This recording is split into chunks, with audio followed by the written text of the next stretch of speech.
上课台湾囡仔的故事，较水。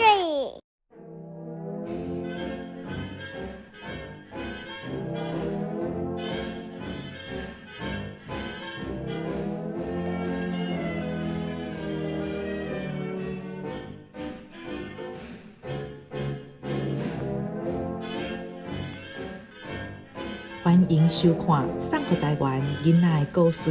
拄则看到的是一位妇女想要买一顶西式的草帽仔，予因翁。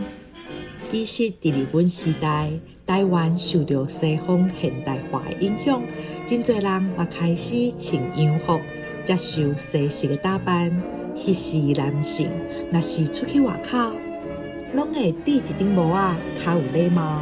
这款的打扮是对欧洲、美国流行到日本，佮对日本流行到台湾的。讲到草帽仔，你敢知影？日本时期台湾生产的草帽仔是会当卖到全世界哦，而且拢是咱台湾女性用手工一顶一顶编织制作的。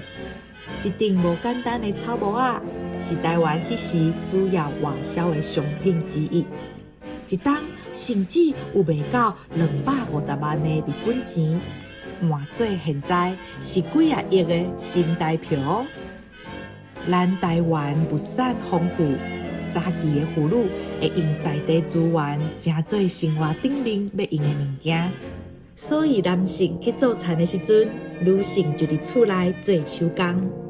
亲像伫苗栗的湾里、台中大甲这个所在，有一种原料叫做咸草，住伫遐的北部族就用咸草来做逐款的物件，亲像草鞋啊、衣垫啊。迄时阵有一位汉人的妇女叫做红鸯，因翁婿过身了，伊就爱赶紧想办法趁钱照顾细囝。拄好看到平埔族的人在编织咸草，就甲因学编织的手艺。后来，伊就模仿西式新式帽仔的版型。这款帽仔原底是用布做的，伊就改用咸草来试看卖。无想到，这顶改良的帽仔，因为材质吸汗佮软，戴起来不止透清凉，佮有淡薄仔香。受到大家的喜爱。后来，日本政府希望红鸯教其他妇女编织的手艺，就安尼，大家迄个地区的女性拢做伙来做草帽仔。迄时女性不管几岁，只要学会晓这个手艺，就会使趁钱，而且这个工课伫厝内底就会当做。平均一天会当赚40仙钱，手艺哪好的女性，甚至因的收入比男性搁较多，一个人就会当饲规家伙啊！这个手工帽仔，除了台湾人家己爱买，实质销路真好，卖到日本、欧洲甲美国。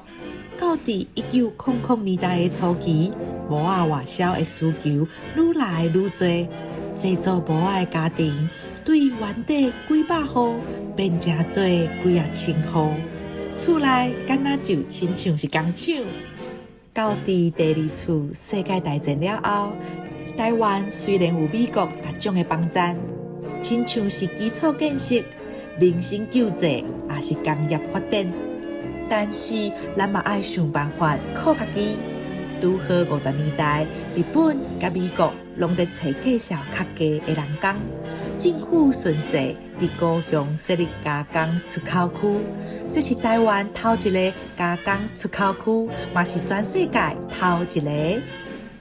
这个加工出口区提供大量的工作机会，早期大工的产品有衫裤、纺织、鞋仔甲塑胶的一套米仔。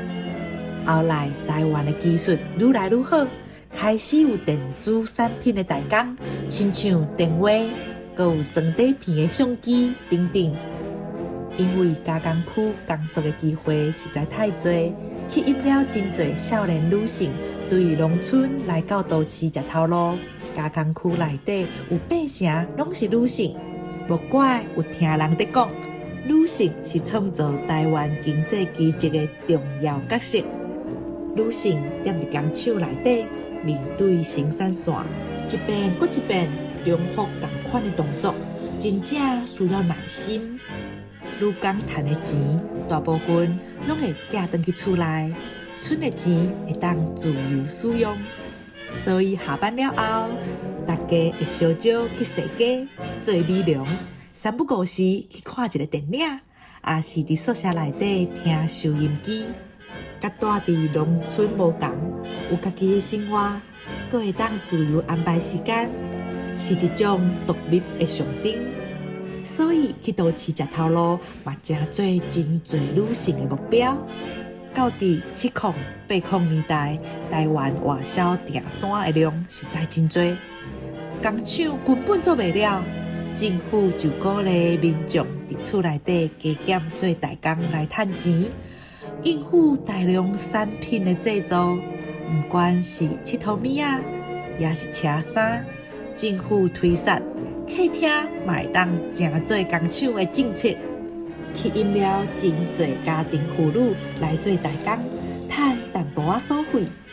举一个例，工厂会甲一包一包剪好的布料、车线，直接送到厝的门口口。妇女甲工厂的车仔搬到客厅内底，车各种的衫仔裤、卡垫，哪带囡仔，哪工作。这是80年代真侪家庭看会到的风景。这就是家庭代工的由来。百多年来，女性为着帮助厝内底经济所做的职业，不管是头前3集讲到的车匠小姐、拍字员、经地女工，也是这集分享无同时代的家庭代工，看到因打拼的形影，除了让女性走入社会，嘛意外让因有独立自由的机会。后一集，咱要做回来看卖，这百多年来，女性是怎样践踏家己？因为因的经济条件愈来愈好，让女性变水的产品甲产业也陆续出现，亲像大款的美容产品甲电头毛的所在。